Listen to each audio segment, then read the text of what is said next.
The Miss Caribbean USA Summer Body Pageant Committee invites you and yours to New York's hottest summer fashion event. It's the Miss Caribbean USA Summer Body Pageant 2023. One night, one spacious and gorgeous location, 6 nations: Miss Grenada, Miss Panama, Miss Haiti, Miss Dominican Republic, Miss Guyana, and Miss Jamaica. Get your $40 early bird tickets on or before May 8th at eventbrite.com. Advance tickets cost $50 or you pay more at the door. Elegance, intelligence, poise, and beauty unbound. And performing live from Jamaica, DeVille. I'm thinking about you. Passionately memorable, DeVille. Baby, I'm sorry for along with New York's finest, including the Hitman, Inspector.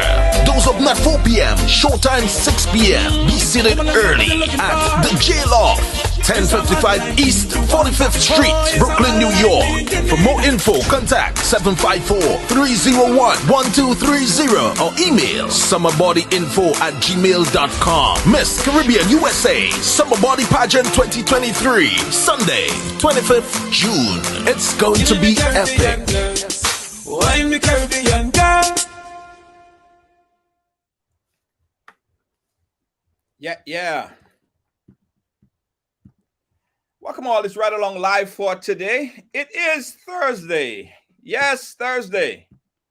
Welcome to the ride. As you guys come and go ahead and share up the thing right now. Today, guys, listen.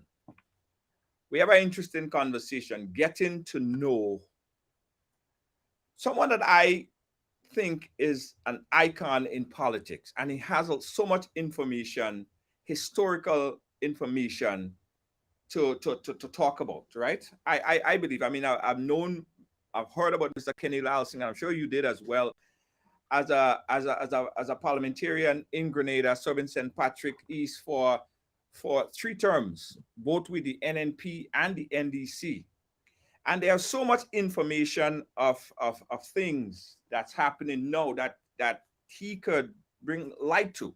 In addition, guys, you know, on Thursday is about what's pissing you off. And there are many things that's happening today that I want to get Mr. Kenny Lalsingh perspective on. So a lot to discuss, a lot to chat about. Good evening to you, Alice. Thank you. Yes. All right. But before we go on, guys, Shirley, big up yourself. Benjamin, thank you so much. Kathleen, Jennifer, Selvia, Shirley Ann, everybody. Let me know after you share. After you share, all you have to do is say, I share. I will give Mr. Kenny Lalsingh a nice and friendly ride-along introduction. Yes. And thank you so much. Guys, also, before I go on, let me tell you, I want to say thank you to everyone who supported the venture that we started with Janice Augustine. Yesterday, Janice was on sharing her story, her update on what's happening. Well, guys, let me fix my audio. I think my audio. There we go. Right. Okay. You guys should be hearing me better now. Yes. So yesterday we had Janice on the program, and Janice shared her story, what transpired with her life after cancer. Because of Janice's story and the overwhelming support, we decided to partner with her to bring forth something much bigger. That's all right. So what we're going to be doing in November, I want you guys to mark that date. In November, we are going to be having a cancer walk. And the goal of that cancer walk will be to support young women and young men as well going through this horrible disease, living through this horrible disease, but don't have sufficient finances to support. Right? So that's what we're going to be doing in November. I want you guys to mark that date. We're going to continue telling you about it, but it's a big cancer walk. We're looking to have that in Grenada, all inspired by Janice. Okay? Thank you, Andy, Lucy, everybody. Thank you so much. All right, guys. So I want to waste no time, right? I want to waste no time whatsoever. Again, I want to introduce to you uh, a very prominent figure in Grenadian politics. His name is Mr. Kenny Lalsingh. We're going to get to know Mr. Kenny Lalsingh about his politics and find out what's pissing him off. Mr. Lalsingh, welcome to the ride. How are you doing, sir? Good afternoon to you and your many listeners. It's a pleasure to be here. Thank you, Mr. Lalsingh. As I said, Mr. Lalsingh, this is a more getting to know you. This is a more getting to know Mr. Kenny Lalsingh, because I, growing up, I've always heard the name Kenny Lalsingh. To me, you've always been a figure in some part of politics in Grenada. So I think it's very necessary that we get your insight on the history of politics in Grenada. In addition, on the backdrop of as to what's happening right now. But first, Mr. Kenny Lalsingh, you had a long career in politics, 1984 to 1999 as the MP of St. Patrick East. Tell us about Mr. Kenny Lalsingh and your introduction into politics. Just a slight correction. It was St. Patrick West. St. Patrick West, sorry, St. Patrick West. Not St. Patrick East. Yes. But I got involved in the politics after the intervention, as I helped created the NNP. So a number of parties came together, and I was probably the youngest person there on the steering committee of the NNP, headed by the late Hubbard Blaze. So we created the NNP. I didn't have any experience in politics, except my 2 years and 10 days imprisonment under the PRG. Yes. And of course, while I was there, we talked a lot of politics. So I guess this is how I eventually became a politician. It started from imprisonment. And of course, I came out after 2 years and 10 and restarted my business. And of course, after the intervention, I was pulled into the political arena.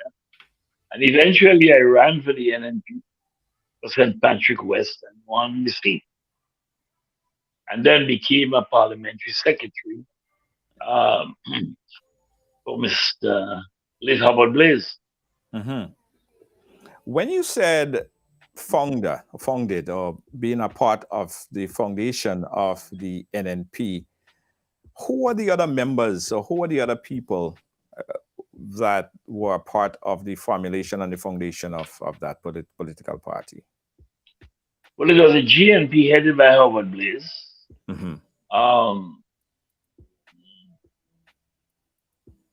The Democratic Party headed by George Brizan.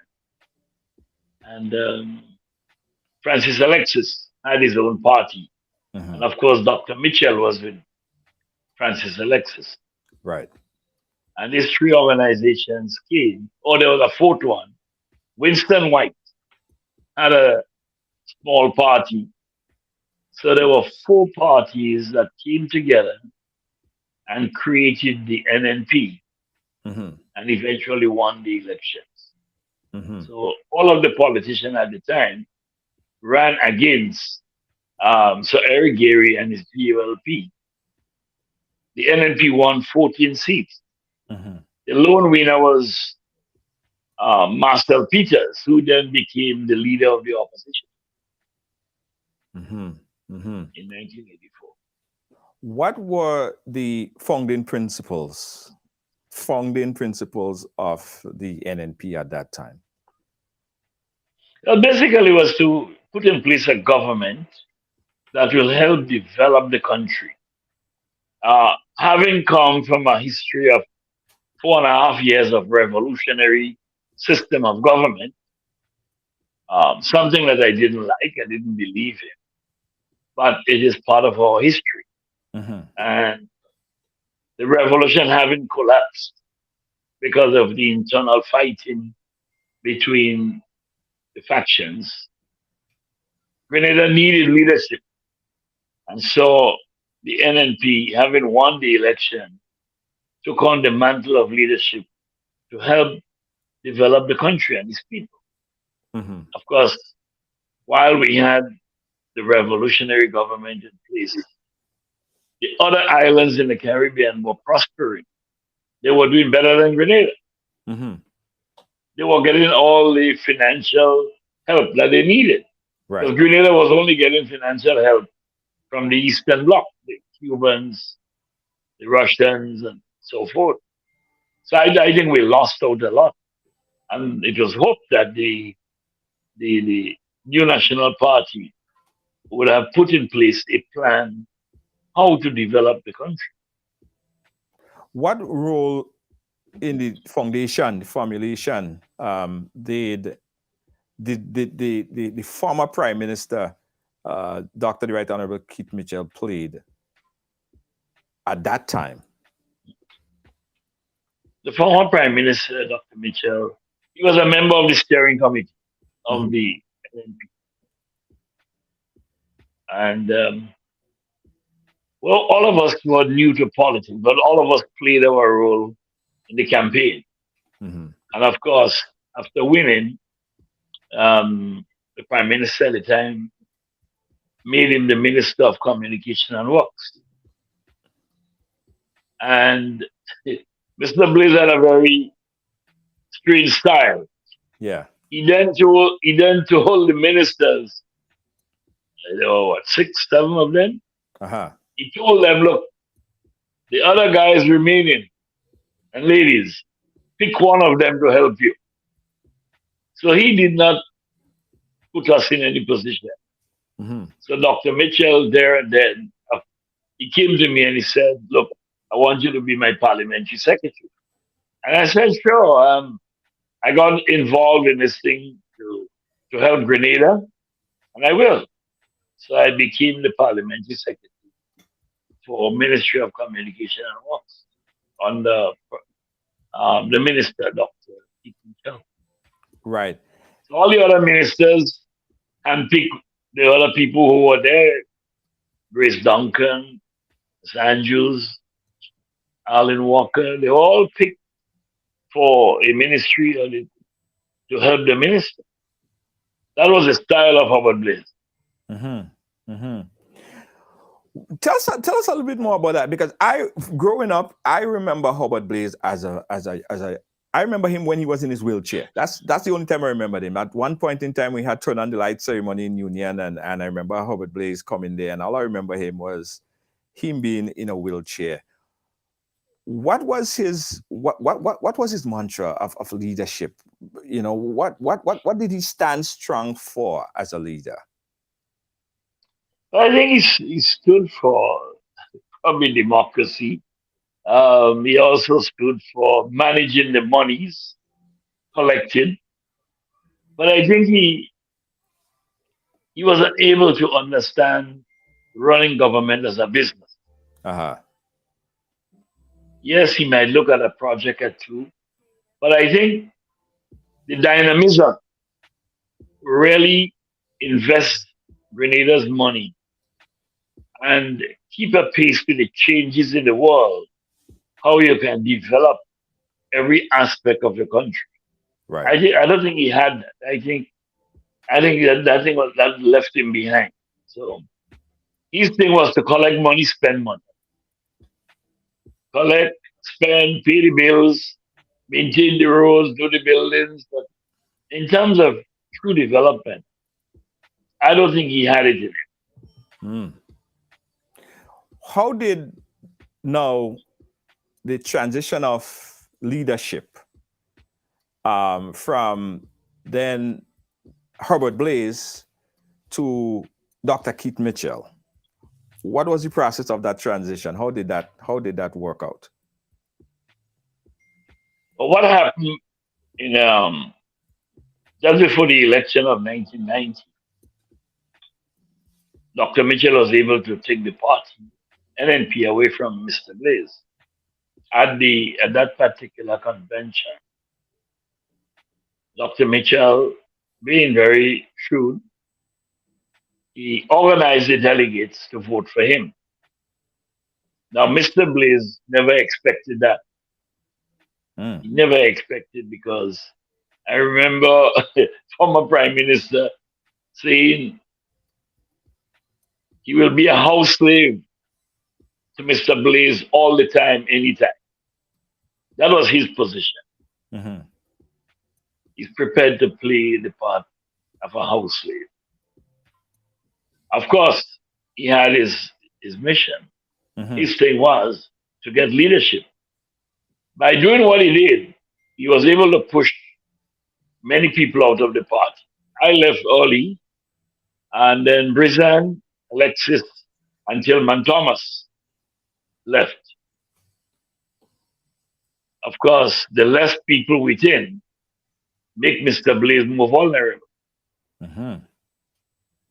And so it gives the present leader ample time to organize and to wrest control of the party from Mr. Blaze. And that's what he did in 1989, I think it was.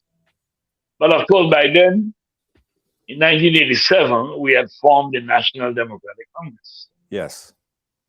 headed by George Brizan at first. I was the chairman of the party. Brizan was the leader. Alexis was the deputy. And then later on, we made some changes and we brought Mr. Braffett, who then became the leader Mm-hmm. of the NDC. And Brizan and Alexis became the two deputies. But I remained the chairman of the party. I see. At what point did TNP come in? TNP came in when the present leader of the NNP Yes. wrest control of the party. Mr. Blaze then fight back, and he fired him. So he Fired fired, him. he fired Dr. Keith Mitchell. He fired him from the cabinet. Oh, Fired him, okay. and he kept a government that, well, it was not a majority anymore Mm-hmm. because they had a very slim majority. So Mr. Blaze then created TNP. Right. It was a minority government, but he had to disassociate himself from NNP and his present leadership. Mm-hmm. And by doing so, he formed TNP and kept a number of people like the late Ben Jones, Arlen Walker, and so forth. Yeah. Yeah. Would you say that the party was, I think you did say it, it was in a way stolen or taken away from Blaze? Would you use those But terms? Mr. Blaze didn't expect that Uh-huh. because the present leader was his Israel Blue Eye boy, you know, and he didn't expect him to do that. It was secretly done. Right. I Yeah. don't think he discussed it with him. But of course, that's democracy. If Mr. Blaze want to sit there and be naive in thinking that he will be propped up all the time, then he lost it. And that was a problem with him. He didn't understand the reality of politics in this modern time. Mm-hmm. Because from the time he was chief minister and premier, Mm-hmm. he was premier in 1967, and he lost to Sir Eric Gary. It was a long time from then to 1984. And he has not been able to keep abreast with the change in times, what is happening in the world. So he lost out. Mm-hmm. And so the leadership was taken away from him. He was And of naive. course, He was naive. He was being somewhat naive. he And was. Dr. Keith Mitchell definitely had political or leadership aspiration. Back in that time, he wanted to be prime minister. Well, everybody who get involved, people should always aspire to leadership, Right. in every aspect of people's life. You should always see how you can rise to the top. Of course, you must do it democratically. You can't blame Dr. Michel for what he did. He did it democratically. Right. It is just that Mr. Blaze was naive. Yeah. Yeah. Guys, we're learning getting a history lesson here because not every day we get a chat with Mr. Kenny Lalsingh. So it's important we understand the history of politics in Grenada because it speaks to a lot of what's happening now. And unless you don't know your past, you fail. You fail because you would never understand the future. So it's good, and I'm happy Mr. Kenny Lalsingh is here to share those information with us, connect some of the dots, as you will. What about your aspiration? Have you at any point, had the idea or aspiration, leadership aspiration, prime minister ship aspiration? I never really had that kind of aspiration, because there is a culture in the world that you must be highly educated, and Mm-hmm. I'm not educated. I'm self-taught. So I'm a very humble person. Mm-hmm. I know about working and getting things done. Right. So as a minister, as an MP, my motive is to make a difference in people's lives, Right. get the work done, whether I'm a minister or an MP. So I never look towards um, leadership in any way.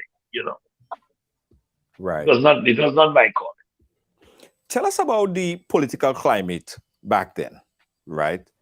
Um, the tribalism that we see now, was it the same sort of tribal type politics where people are, you're one side or the other, and if you're not on the other side, then the left side is the worst, and that type of fighting, infighting, was that the same side type of politics that existed back in the 80s, 90s? It was even worse. Really? I remember going out with the GNP, and the GLP will stone us. I remember I was on the bus, that was my bus, and we coming from a meeting in Victoria, and it was big stones. The high rocks in Victoria, and they were throwing stones at people coming from the meeting. So there were a lot of tribal, there were a lot of fighting. I remember in Sates one day. Uh, so Eric had a meeting in Sates, and the former MP W. Eric Copeland, he was not an MP anymore. He was not active, and he was traveling through Sates. They stopped him and they beat him. The GLPites, they beat him. You know, even I think Tillman Thomas's father, Franco Thomas, Mm-hmm. he suffered there also from that passing through when that meeting was taking place. So there have always been that. These days, I think we have less war, um, but you would have the tribal kind of behavior Mm-hmm. where people would fight you because they believe in the party. So don't care what you say. This is what they believe, and they will do everything to defend the leader, the organization. But it was worse before. There was a lot of violence in the politics of GNP and GULP Mm-hmm. before the revolution. Of course, the revolution came and it escalated, where you had over 3,000 people being arrested and jailed without charge or trial.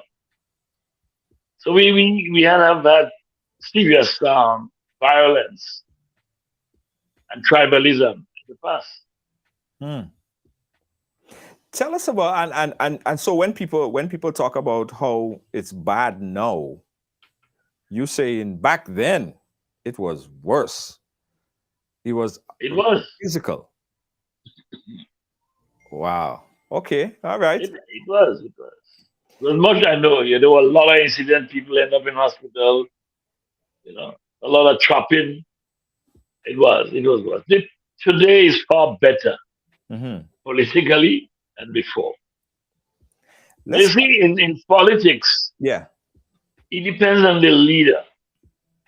If the leader is dynamic and strong, Yeah. he will get his way. Mm-hmm. And it has nothing to do with that leader, you know. The problem is to do with the leaders who are weak. Mm-hmm. If you're weak, it's difficult for you to stand up to the challenge of the strong leader. We have seen it before with so Eric and Howard Blaze. Blaze was no match to Eric Gary, and we have seen it in recent times with the present leader of the GNNP and the NDC. Of course, every now and again, he will be taught a lesson. Like in 2008, he was beaten by a very weak leader. Mm-hmm. And then you came back in 2022, and he's beaten by a new kid on the block. Mm-hmm.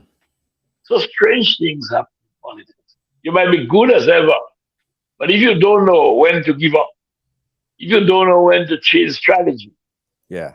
then you'll get the message. Look, Yeah. you are not all that. You can be beaten. And And the and president was it, beaten twice. it's strange that you said don't know when to give up, right? Because people said that it seemed that, especially in Grenadian politics, it's difficult for some of our leaders. Because I remember um, Prime Minister Blaise in a wheelchair, but he was still Prime Minister. He didn't give up. And did you always see that in Grenadian politics, that it's always hard to give up, like PJ Patterson of Jamaica? He resigned, like he just walked away from it. Was that always the mantra of Grenadian politics, with the leaders just sticking around and probably until they die as leader? Well, so Eric had no intention of giving up. In 1972, so Eric won 13 of the seats. But by 1976, he lost 6 seats. Mm-hmm. Of course, the new era of Maurice Bishop, they came in and they formed an alliance with Hubert Blaze, Winston White, and so forth. And they were able to take 6 seats away from him. Mm-hmm. So it was definitely that he was losing control. Mm-hmm. But before that happened, I remember he was not even listening to his ministers. Mm. The late George Hostem was his Minister of Finance and Deputy Prime Minister. Mm-hmm. Of course, the late George Hostem was a very practical man, was saying to Sir Eric, look, there's some things that we must change. And he never listened. Instead, he demoted him Mm-hmm. and he promoted Mr. Hubbard Prudhomme as his deputy. And the Senator Winston White, who was a member of the cabinet then, but he didn't win his seat, he was fired Mm. because George Hosteen and Winston, these people were trying to put some modern sense into Sir Eric's head. And he didn't want to hear that. He didn't. As far as he's concerned, I came from nowhere. I built a union, I built a party, I became prime minister, bring the country to independence. So, who are you guys to come telling me what to do? So, he demanded his way until eventually he was overthrown in 1979. So, it will always be every part of the world. If you get a leader who do not respect um, democracy, it will happen. Mm-hmm. The only country I have seen is the United Kingdom. Mm-hmm. There is an election, you lost, the leader resigned immediately. That's the only country that we see this happening. Right. Outside of it, every leader is trying to hold on, Yeah. similar to what is happening in Grenada. Yeah. Yeah. Let's talk about your fallouts now, because there were one particular big fallout that was very public involving the cement issue. Tell us a little bit. Tell us about that. What transpired, and why did Dr. Keith Mitchell had to apologize to you? See, while I was parliamentary secretary in 1984, 1985, I was putting a lot of energy into, and the roads were terrible. Things were very terrible in Grenada. And I was putting a lot of effort into community development, building drains, building roads. And whatever I would do, I would get the material from government. I would use my own truck, get the material to the people so that they could get the work done on Sundays or whatever evening. But because the present leader and myself was not seeing things eye to eye, Mm-hmm. he told Mr. Blaze a story that I was taking material and selling it. So when Mr. Blaze confronted me, Mm-hmm. I said, but there's no truth in that. I say, I have my business. I still keep my business. I don't sell what you're talking about, Mm-hmm. material, cement and gravels and sand. I don't. Whatever I take, it goes on projects. And I guess I resigned as parliamentary secretary. And I said to him, please investigate, do a thorough investigation, and let the nation know. He did an investigation. He got the police to investigate. And the findings were that all material taken went on projects. Mm. Mr. Blaze could not even believe what he heard.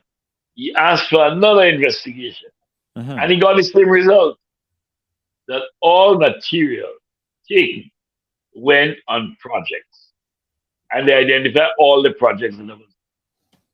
Because I was going from community to community, encouraging people, come out on a Sunday, let's concrete roads, build drain. And this is what I was doing. This has always been part of my political life. But of course, nothing came out of it. And eventually, I just resigned from the NNP. I took a very bold step. I resigned as a member of the NNP. And I went and sit in the opposition as an independent. So, I've gone through the roughest time. But because I did nothing wrong, I'm not afraid to move from one side to the next. But if I did something wrong, then I would be begging pardon. But if I did nothing wrong, I'm not going to beg any pardon. Of course, it was scandalous. It was horrible for my family. But I say to them, look, we got to stand up. I did nothing wrong. It is just petty jealousy. Mm-hmm. Did moving to independent, because it's hard to be an independent candidate in Grenada. At what point did you then move across the aisle with the NDC? But when I became it was just independent in the parliament. Right. At that time, late Marcel Peters was the leader of the opposition.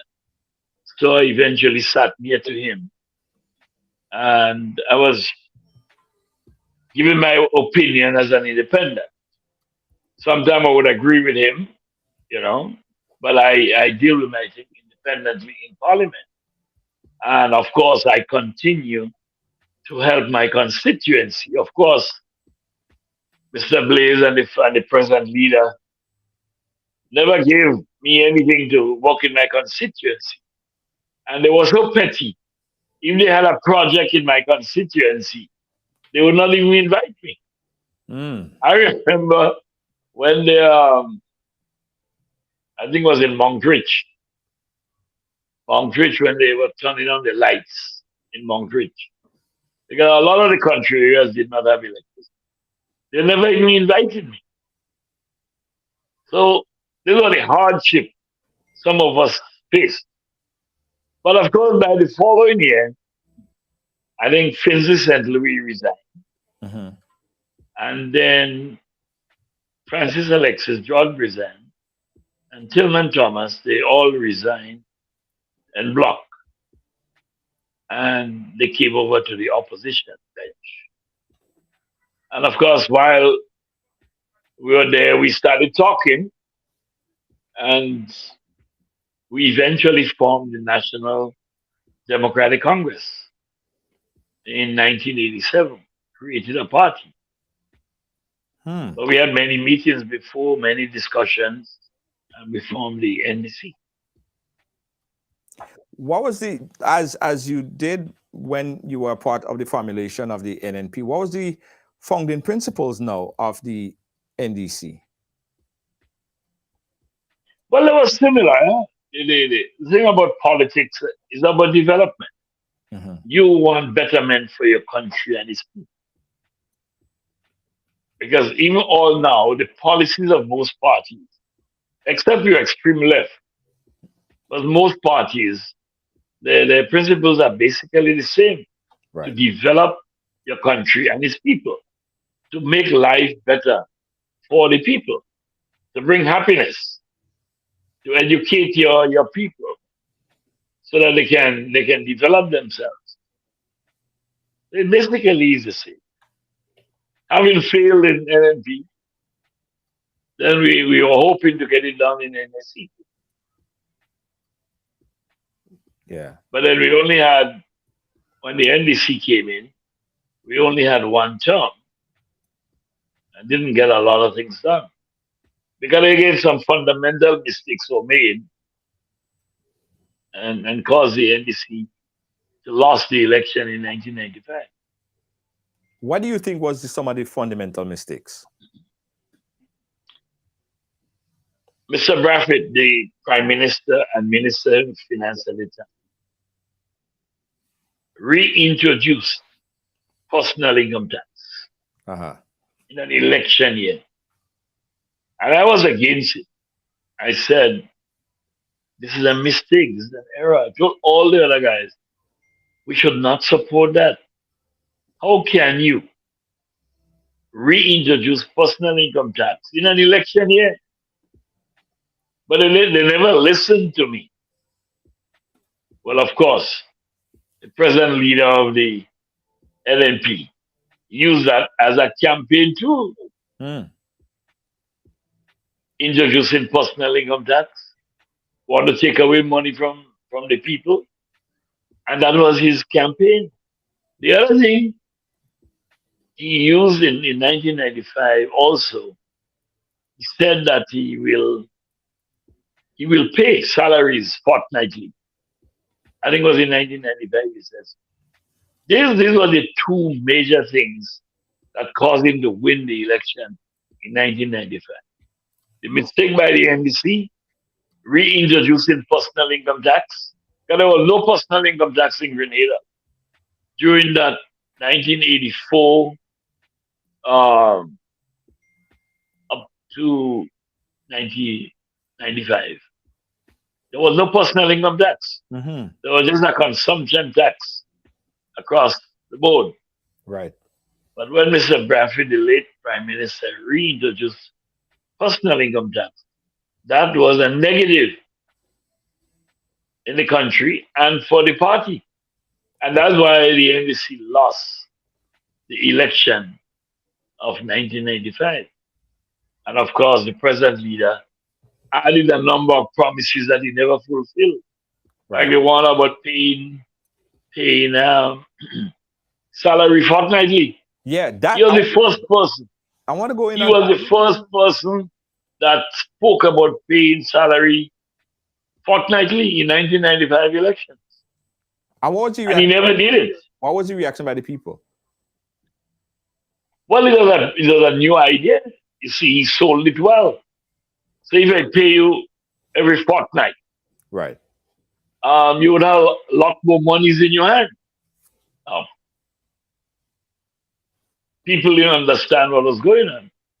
But he put forward good campaign tactics. And some people went for it. So And of people, course, he put it forward in a very good way, that he could do it and they can't do it. That's what he said about us. Unfortunately, he never do it. He also said that if he wins the election in 1995, he will remove the personal income tax. He said because this was never there. We don't need personal income tax. So my government will remove it. Will remove the legislation for personal income tax. And he never did it. oh. So one, the fortnightly, which we could talk about in present context, and two, the personal income tax. But of course, I'm thinking people expecting this as a campaign promise. It didn't happen. Were there revolts and protests and people angry and anxious about that campaign promise? Nobody protested. Usually, Ingrid, people don't really protest easily. Um, he would probably carry on with with other things happening because he was able to do a number of concrete projects. NDC, as usual, always they left a lot of money there, and he utilized the money. He spent 3.5 years. He did a lot of concrete projects, concrete roads, and that's another thing I was saying to my colleagues. Let's do some concrete roads, and they said, no, no, no, we're not spending the money on that. But he came in and he utilized the money,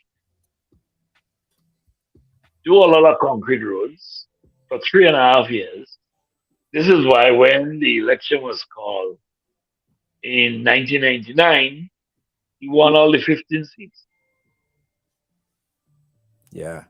People said, someone said, protest what, Junior? Grenadian have short-term memory.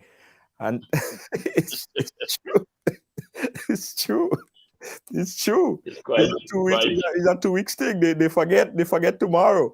And right, able to go back in the archive and say, yes, you said it, and play back the tape. There was no YouTube and this type of mediums there where they could have confronted the truth like we have now.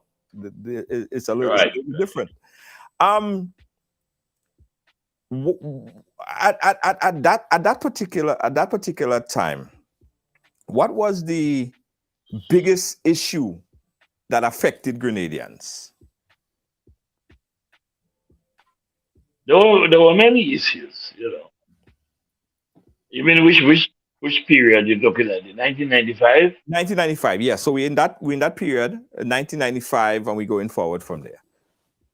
But Grenada was in a very difficult position. Our roads were terrible, right? When we came in 1984, a number of roads were done, but it was still very bad. Yes, people were getting some scholarship to Cuba under the PRG, and of course, relationship broke away. So scholarships was not as it is now. So in terms of educating our people, there was a great need for more scholarships. There was a great need to develop your infrastructure. And a lot of these things were not happening as fast as they should. So there were definitely a lot of issues. But people would sit back and feel contented, and they would talk. But to really rise up, you would not even see that.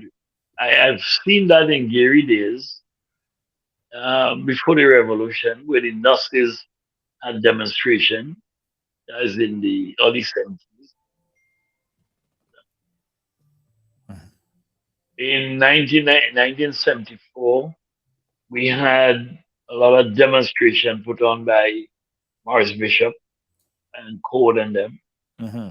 But then after that period, I don't think people wanted to go back to demonstrate anymore. Mm-hmm. I think people got tired of it. And of course, the leadership was not pushing that for the people to demonstrate. But Grenada needed a lot of work to be done. Our agriculture was down, tourism was down. We needed to have a lot more money circulating in the country. So there was a lot of work to be done. Yeah. Someone just sent me a message here, just to fall back a little bit on the issue of the bi-monthly payment. They're asking, why did the former prime minister, what reason did the former prime minister give for not implementing the bi-monthly payment? I can't remember if he gave any reason. Maybe maybe not a lot of people believed in it at the time. You know, you could have, in the campaign you would say something. It sounds good. A few people might vote for you because of it. But as time goes by, people tend to forget about it. It's like in 2018 election, the promise of oil and gas was a big issue. Mm-hmm. That was a very strong promise. Oil and gas is coming soon. We will have it. He never did, and people never bother because people have to see things for them to believe it. Mm-hmm. You know, in Trinidad, you would miss the oil and gas and the low prices because you knew how you benefited from it before. Right. In Grenada, we never had it. So, to a majority of people, it doesn't really matter. If you don't have something, Mm-hmm. then you never know what it is when you have it or when you don't have it because you never had it. True. And so, if he did not implement the by monthly payment, people still thinking, is that real? Does it make sense? He never do it and they never bother. Yes, people used to pay income tax before, even in the PRG days, while Bishop was there. Of course, after the intervention, the NNP got this help from the US to remove personal income tax. So you put more disposable earning into the hands of the people. Mm-hmm. And that went on for a while until Mr. Bradford changed it. Now, people have seen paying tax one time, not paying tax one time, and they probably evaluate it's neither here nor there Mm-hmm. because the same personal income tax you were paying it in consumption tax. Right. So possibly a lot of people look at it, look, it doesn't make a difference. So even if he promised to remove it and he didn't, it was no big issue. Right. So a lot of time people evaluate things, but they're not seeing the major difference. Different. Right. Yeah. And of course they will drop the issue. And that is happening in a lot of cases. Sometimes you have discussion with people about a matter, but they're not seeing a major difference, whether it is implemented or it's not. Mm-hmm. And to them, it doesn't really matter. But of course, in an election, the promises you make can either make you win or lose. Yeah. And so the skillful politician understands that. And he takes issue with people and that. Yeah. Do you think that Uncle Tillman Thomas, the leader of the NDC, going into an election period, do you think that he was a formidable opponent? Well, he won, of course, but then he lost his seat. Do you think he was a good leader? I think probably that had been the worst period in Grenada. Uh-huh. I think when I speak to a number of uh, politicians around the Caribbean who interfaced with him, it was a laughable thing. Mhm. He just doesn't have it. Of course, the guys used him to win the election. It was a skillful thing by Peter David and Nazim to use him to win the election. But they were hoping that he would give it up soon. They did not know the man that they were dealing with. Once he gets it, there's no way he would relinquish that. But of course, his 10 years prime minister, I don't think helped Grenada. He didn't help. Yeah. And of course, when he came to the end of his time, he was having other internal problems. Prorogued parliament for over 6 months. There was a lot of wrangling in between. And the silly thing they did was to expel 10 prominent members of his party, which was a foolish thing. Mhm. If a smart leader who shouldn't have taken sides, because the issue was not with him, the issue seemed to have been Nazim Bok and Peter David. A smart leader at the time would say, "Come on, guys, let's work together for the country. Stop fighting. Hold their hands Mhm. and bring them together." But he didn't do that. What did he do? He took sides Mhm. and he destroyed the party going into the election by expelling, I think it was 10 of them. On Yeah. the eve of election, you had problem with a vote of no confidence coming up. You prorogue parliament for so long, and then you're going to fire 10 prominent people on the eve of election. Obviously, he doesn't show political wisdom in Was, doing that. was it a mistake of him firing Peter David? And there Of were course, it was a mistake. Of course, it was a mistake. But of course, every time you make a mistake, somebody capitalizes. right. And of course, this was the worst economic period in Grenada. Worst economic period in Grenada, where Nazim had to sell all government properties to the NIS in order to pay salaries. You don't run a business like that. Anytime you have to sell um, assets to finance recurrent expenditure, it tells me that you don't know what you're about. You have to manage this country, find ways of collecting monies to meet your recurrent. But if you are going to sell, there's this whole about 15 properties at exorbitant price. Mhm. And that relinquished a lot of money that NIS had. But they had to do it in order to pay the public servants bills. So I think it was a very terrible period of economic management, and they all have to take the blame. Mhm. And that empowered you. Do you think that that empowered the NNP because they came in right after that, after the one term of the then NDC, and won two consecutive clean sweep? Well, obviously, people would have seen the NNP in action from 1995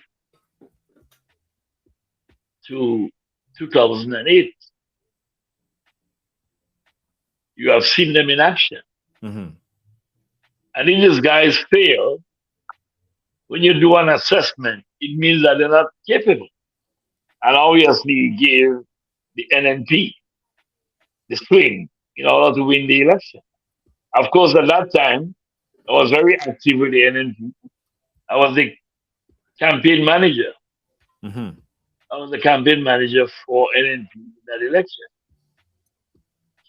Yeah. And, and it was a very easy election to win because the guys failed miserably economically. They they did not know how to bring harmony within the party. They fought each other.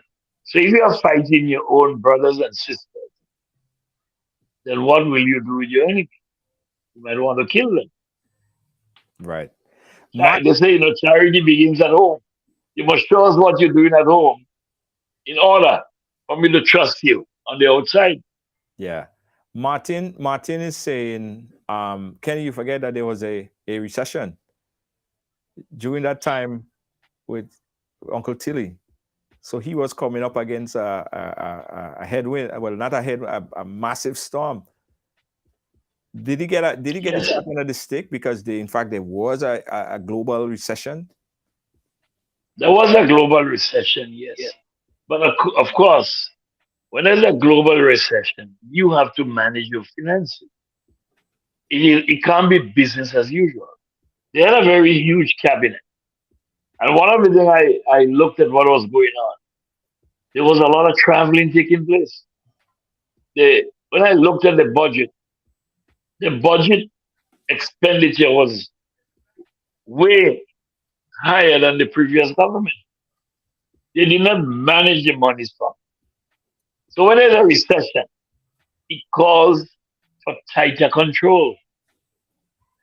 And they did not do it. So the Minister of Finance failed, and of course, the Prime Minister there at that time couldn't help it because he doesn't know much about finance. So yes, there was a recession, but that is the time that you need to find ways and means to manage what you do, cut losses, so that you can better spend the money that you have. But Right. if you want to say business as usual, obviously you will find yourself in a deep hole. Right. You being the campaign manager of the NNP at this time, and then you said, well, this was a very easy election, a clean sweep, followed by a second clean sweep.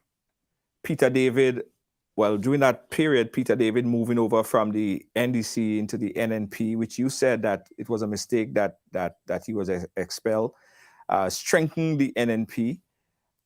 And then we see a reconstruction of the NNP from 2022.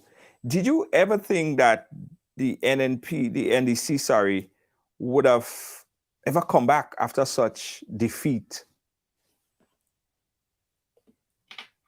I expected the NDC to come back. And again, it boils down to leadership.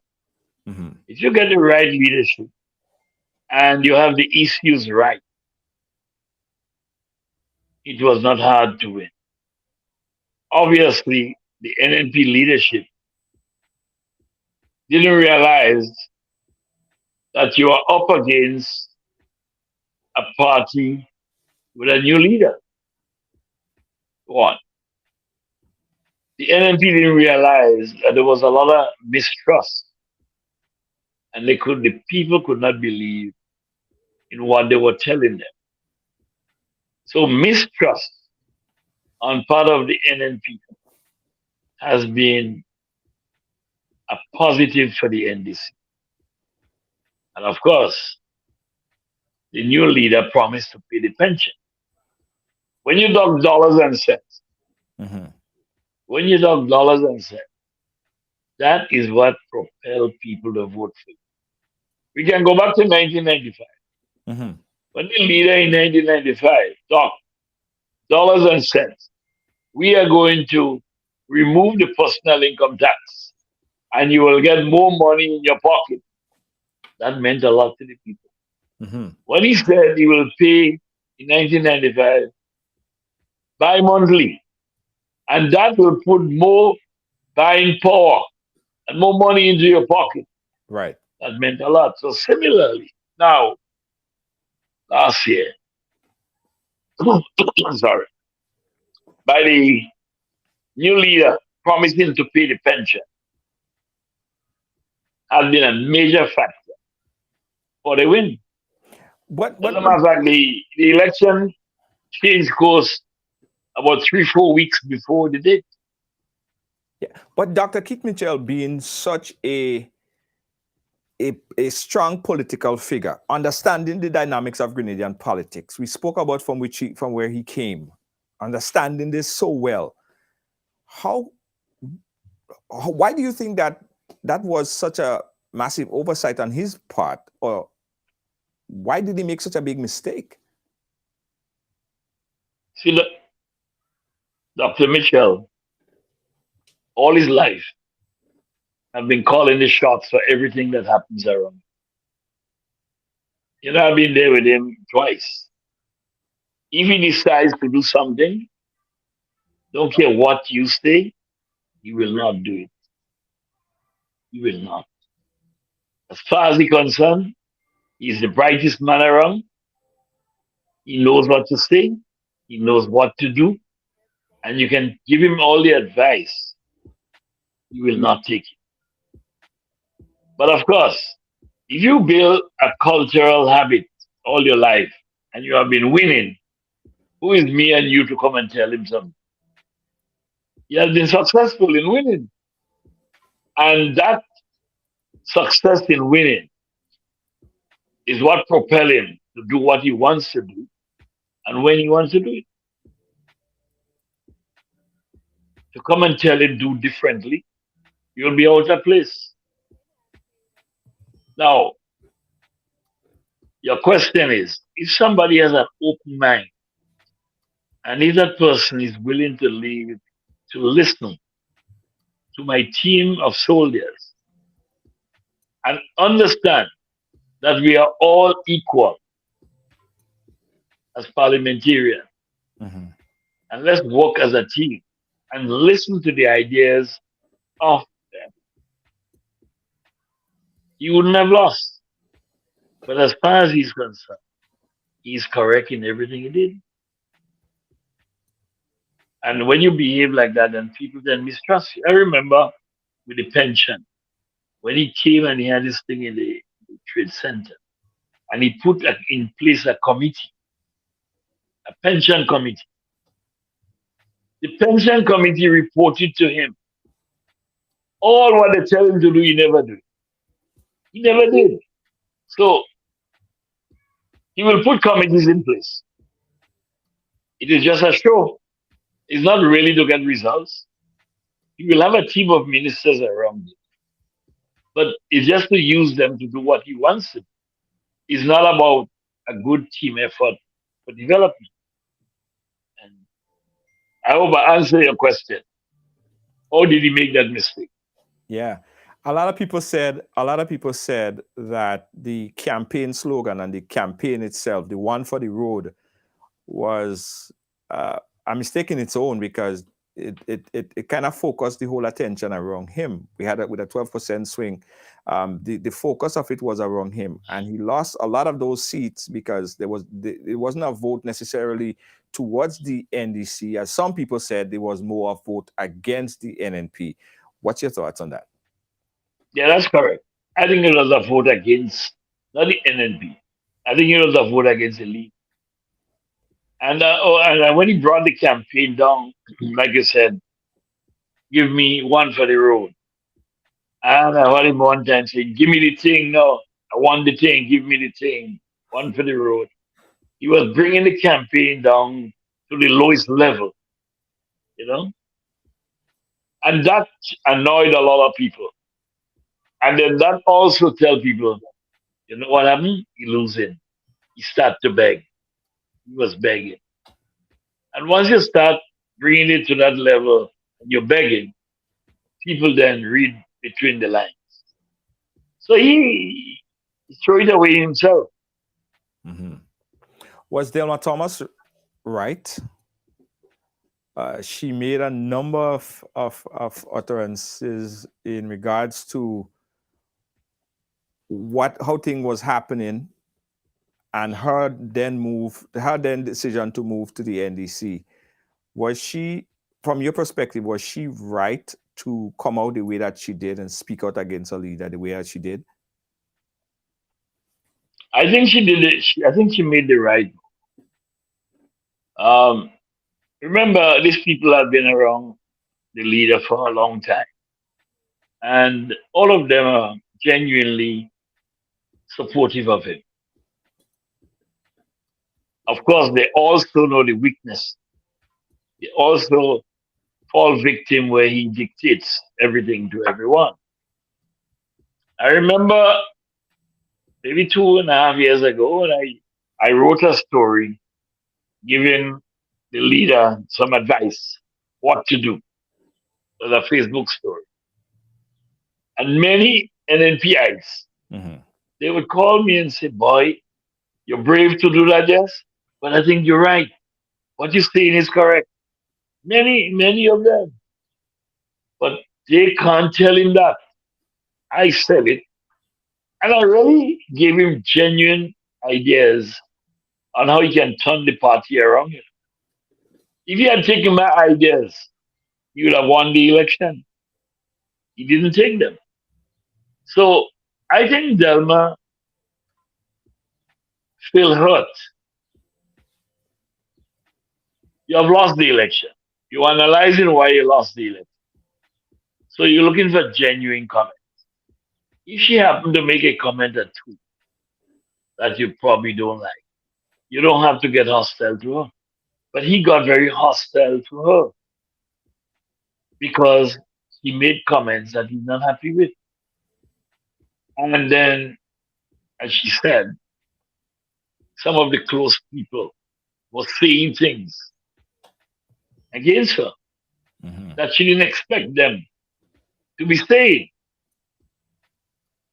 Like she said, there were personal things between the two of them, and if these guys are saying it, it means that he's telling them what to say. So I think she really had enough, and I think she made the right move, and I support her for that. But I tell you something, the best thing that has happened to the politics in Grenada right now, Mm-hmm. Delman Thomas resigning from the NNP Hmm. and going into the NDC. You say that's the And best thing? You say that's the best thing?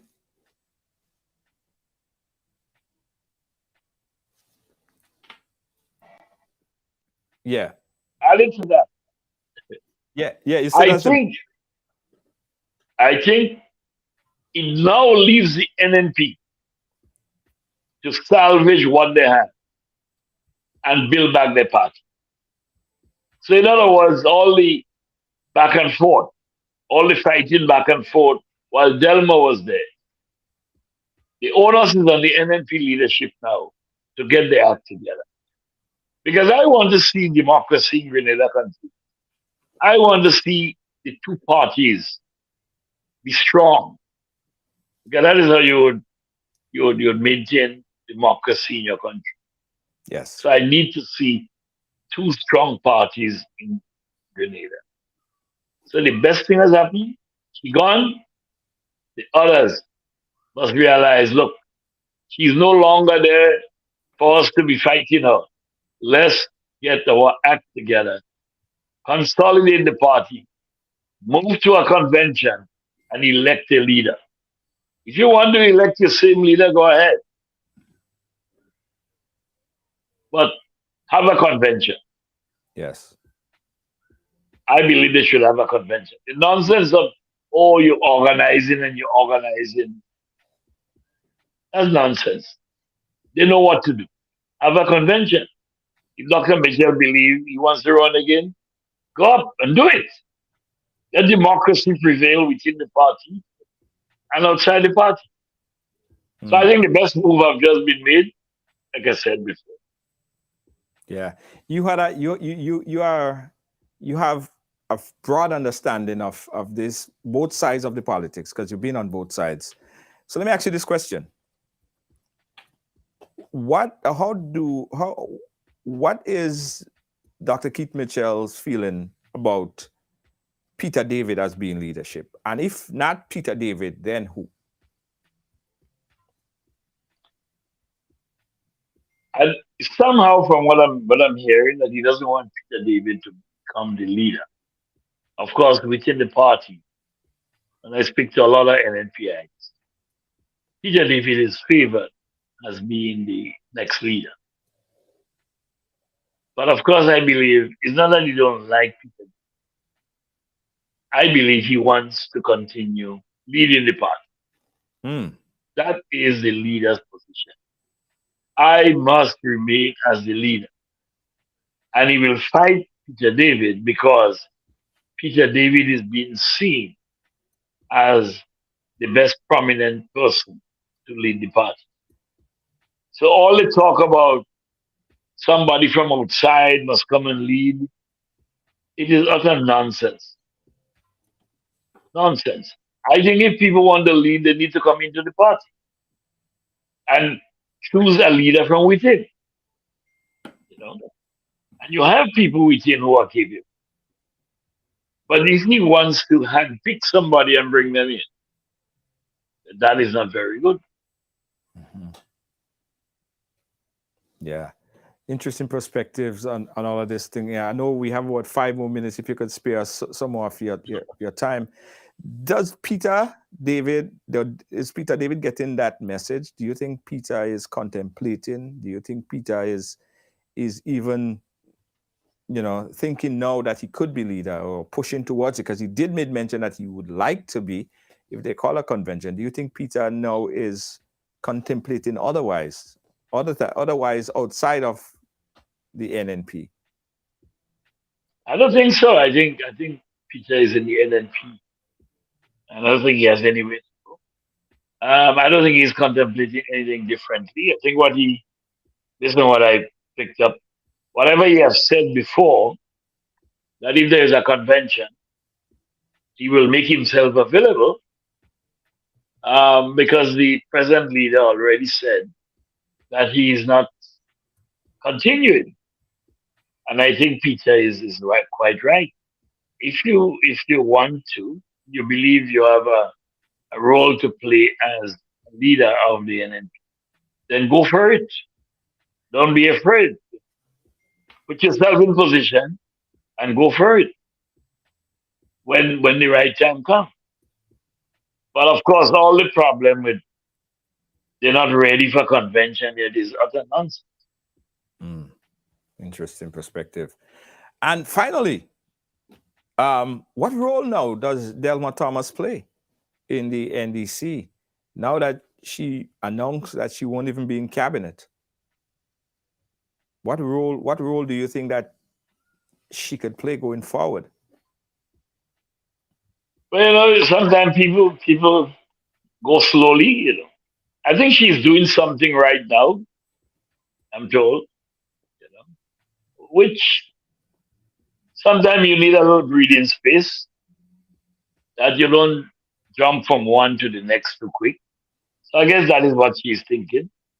That she's playing a role for her constituency, and whatever they give her to do, she will do it. But by uh, but Yeah, as time goes by, I believe she will certainly get herself more involved, yeah, yeah. and she should. Well, listen, There's no reason why she should. she should. Yeah. And are you surprised that she didn't negotiate to be in cabinet?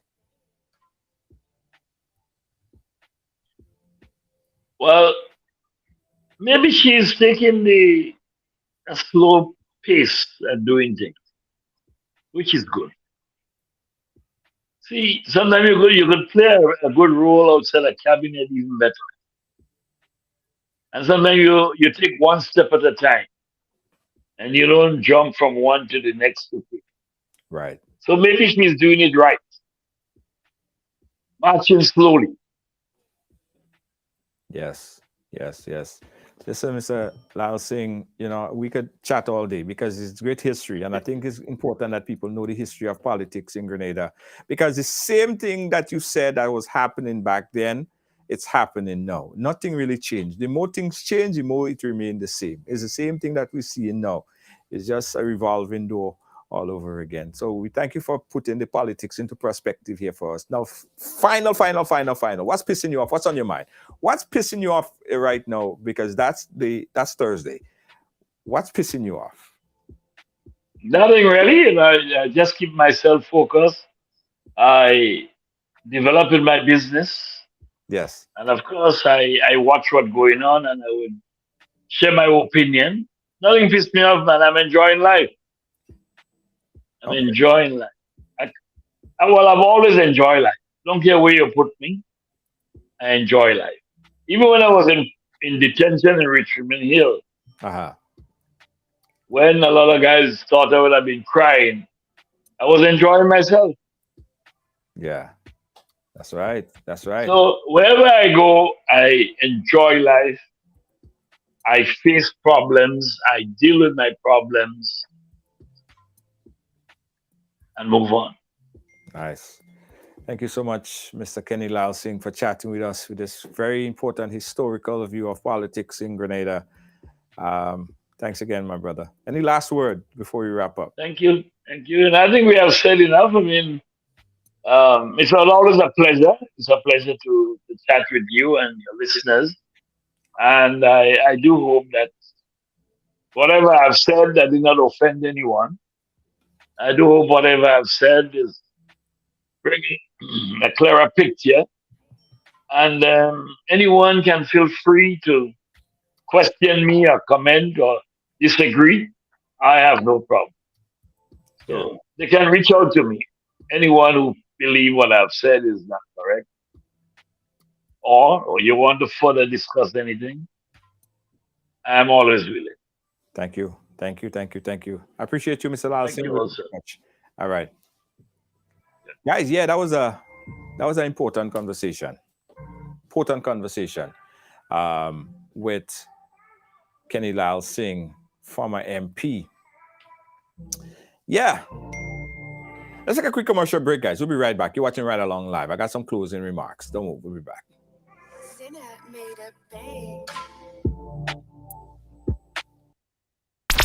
The NLA is giving you more chances to multiply your Playway winnings by adding Multi-X to your regular Playway bets to win up to 5 times more. Imagine winning as much as $1,200 instead of $240 with a $10 Playway bet by simply adding Multi-X. Place your Playway bets from $1 to $10 or in increments on your favorite Playway symbols or numbers. Then add the Multi-X option at the same value to win 2 times, 3 times, 5 times more, or free plays. With Multi-X, you must bet the same amount wagered on your regular Playway bets for your winnings to be multiplied. Grenadians, value your dreams and win your way as much as 5 times more with Multi-X added to Playway and watch your money grow. Must be 18 years or older to play. NLA, making your Grenadians and Friends of Grenada, the National Democratic Congress Support Group Canada cordially invites you to a gala event with the Prime Minister of Grenada, Carriacou and Piti Martinique, the Honorable Deacon Mitchell, Saturday, July 1st at Bellevue Manor, 8083 Jane Street in Concord, Ontario, with cocktails from 6 p.m. and dinner at 7:30, featuring live entertainment, delegation speakers, and more. Ticket donation is $250. Proceeds go to the establishment of a party resource center in Grenada. Tickets are limited. The Honorable Deacon Mitchell, Saturday, July 1st at Bellevue Manor, 8083 Jane Street in Concord. For tickets and information, please call 647-859-4142 or 647-242-9256.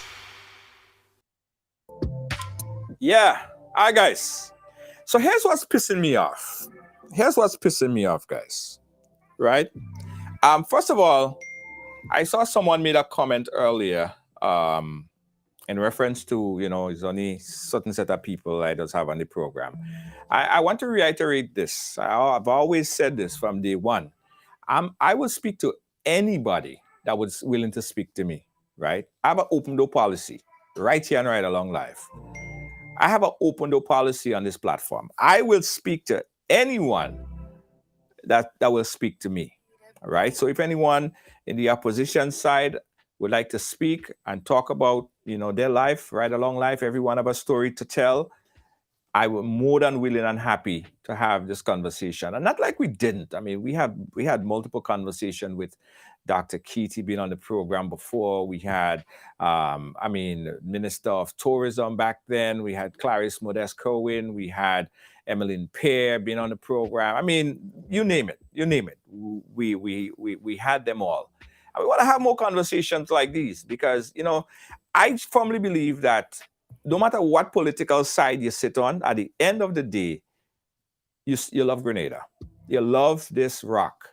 You may just have a different idea. And as Kenny Lalsingh said, the ideology, the difference of party is not very different. It's not very much different. I think where they are more of a fighting amongst the supporters, more than the leaders and the people in position. Because oftentimes you see the leaders and the ministers and them, you may see them in parliament and you say, yo, it's rival, it's fighting. But no, you look and you see they're having a beer in the shop. Yeah? But the supporters, they're fighting, they're keeping enemy. I know a lot of people who just, they're so engulfed in the politics, guys. They're cussing you out and they don't want to have nothing to do with you. It make no sense. At the end of the day, all of these people love Grenada. They want to get to the same place. Some might just have a different way of going there, of getting there. But I'm going to echo the sentiments of Andy. I think Honorable Andy Williams said it on the program before. Don't play stupid and make enemies out of politics, or make politics make enemies of your friends and your family, your close loved ones, your loved ones. That is just stupid talk, right? Don't make permanent enemies for a temporary situation, right? Stop it. Stop that. Anyway, guys, thank you for being a part of our program here today and this conversation. It was definitely a good history lesson for a lot of people, understanding the dynamics of politics. And this politics that he spoke about, replica, you take it and you copy and paste, is the same thing in St. Vincent and the Grenadines. Almost the same. Almost the same thing happening in Dominica. Caribbean politics. This is how it is. This is how it is. Nothing different. So that's why people from St. Vincent and the Grenadines would watch right along and be like, yeah, that's the same thing happening where we are. That's the same thing happening in St. Lucia. Same thing happening in Dominica. Copy and paste. And yeah, Swadi, Fabio, Sam, yes, history is important. Absolutely important. Guys, don't forget, if you have a business and you want to advertise, this is where you do it right here, right along live. Let me tell you about the 4th annual Miss Caribbean USA Summer Body Pageant. That's happening on the 25th. I hope you guys got your tickets already. If you haven't got your ticket as yet, you better get it now, because ticket price just went up. $60. Come and see some of the best, the boldest and best from the Caribbean as they represent for their country in the Miss Caribbean USA Beauty Pageant. Miss Caribbean USA Summer Body Pageant. Live performance by DeVille, Keisha Martin, and the Hitman Inspector. Don't miss it. When your choice, class, and taste says luxury, visit JTS Luxury Home. With our spring into summer sale, all overstocked items must go. We stock a wide assortment of modern furniture, bedding, and home decor. The sale runs into midsummer or while stocks last. JTS Luxury Home, 467 Thomas Boylan Street, between Pitkin and East New York Avenue in Brooklyn, where opulence meets affordability.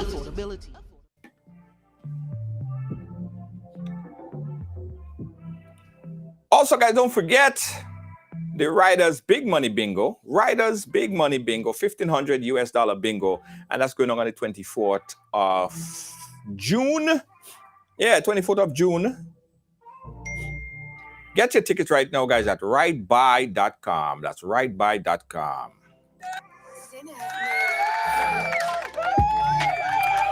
Listen, While you're playing Monday Night Mass, you're going Grenada for Carnival. If you're going Grenada for Carnival, you got to be a part of this amazing band. It's called Amazing Colors. It is so amazing. Click that link right there, guys, and get your packages for Amazing Colors. Not only they have the best Monday night packages, but they also have the Jab band. Jab. Yeah. And all kind of nice, sexy outfit in the Jab band, eh? Can't afford to miss it, guys. Monday Night Mass with Amazing Colors and Jab in Color. Get your packages now.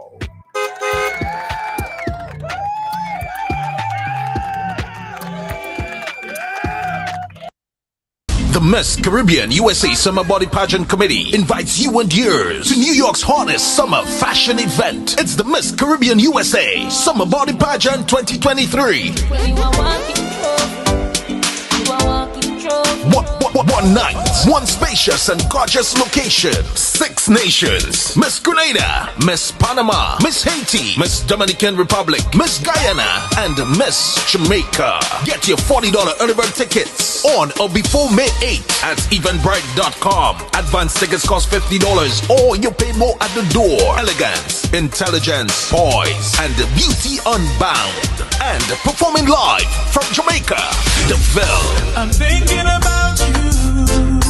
Passionately memorable, DeVille. Baby, I'm sorry for along with New York's finest, including the Hitman, Inspector. Doors open at 4 p.m., showtime 6 p.m. Be seated early at the J-Loft, 1055 East 45th Street, Brooklyn, New York. For more info, contact 754-301-1230 or email summerbodyinfo@gmail.com. Miss Caribbean USA Summer Body Pageant 2023, Sunday, 25th June. It's going to be epic.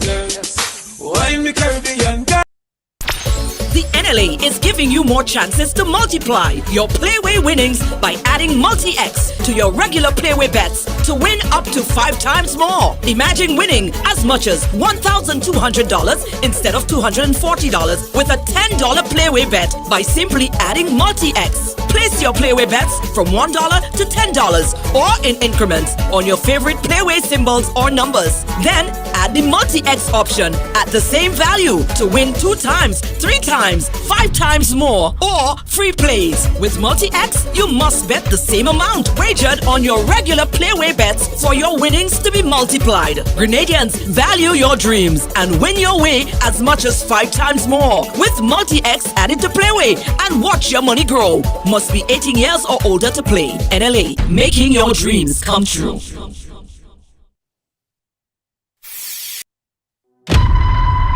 The best time I have for Spice Mass is plain mass with amazing colors. I love amazing colors. Always spectacular. Always amazing.